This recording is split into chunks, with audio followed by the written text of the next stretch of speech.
Hi and welcome to African Roots. My name is Jepngana Wolel and today is day 38 of me relearning my African roots.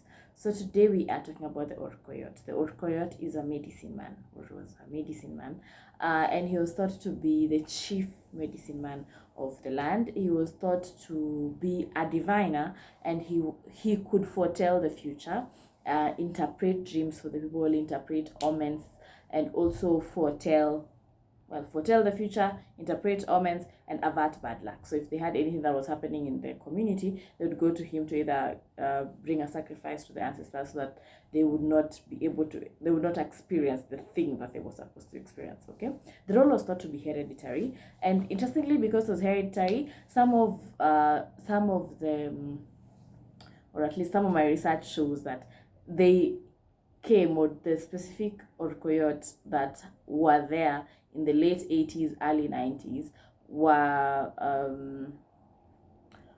part of the Maasai community. Interesting, a lot of intermarriages. But anyway, because they were part of that, they were from the Talai clan of the Nandi people, because the orkoiyots I'm talking about today are going to be from the Nandi people. So they were from the Talai clan, and the Talai clan had a totem of a lion.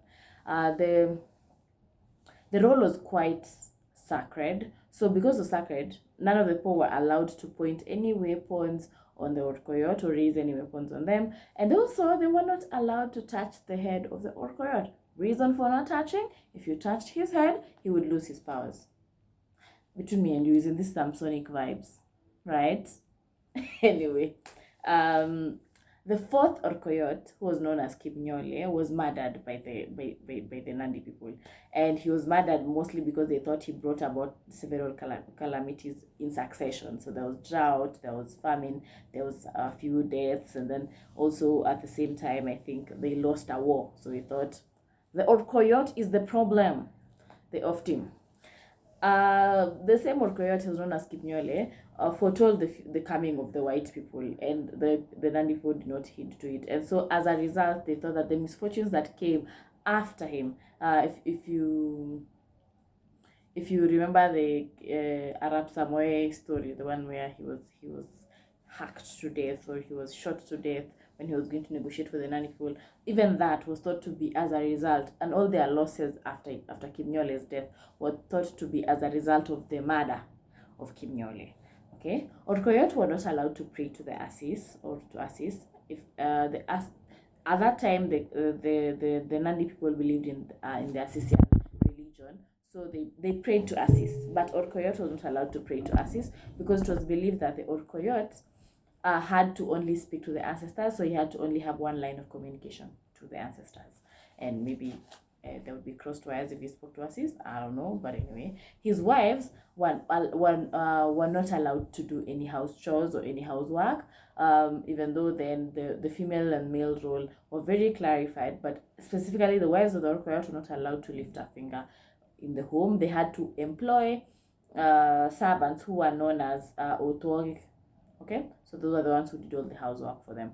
And when the wife of orkoiyot gave birth to a son, the son was taken away after the 3 to 4 days ceremony.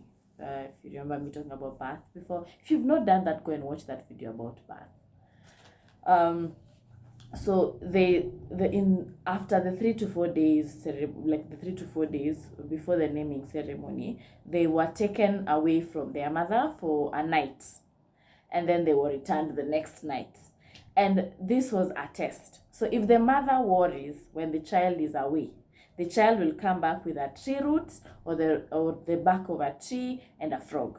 And because he came back with that, would mean that this child would never be able to succeed their father. Remember that the role is hereditary.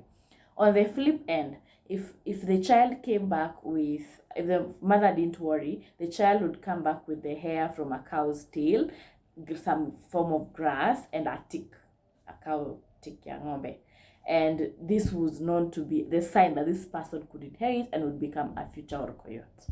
Okay, strange customs, but still ours. Anyway, it's been a pleasure talking to you today. Also learning this with you. I hope to learn more with you. Don't forget to comment what is your thinking about this? Do you think some of them, again, we should adopt some of them, or maybe we should seek out who are orkoiyots? Or if you know an orkoiyot or someone who's a descendant of an orkoiyot, or even if you're from the Talai clan, tell us something about it. We'd like to know. Okay, thank you very much for coming along with me in this journey today. It's been a pleasure talking to you. See you tomorrow. Bye.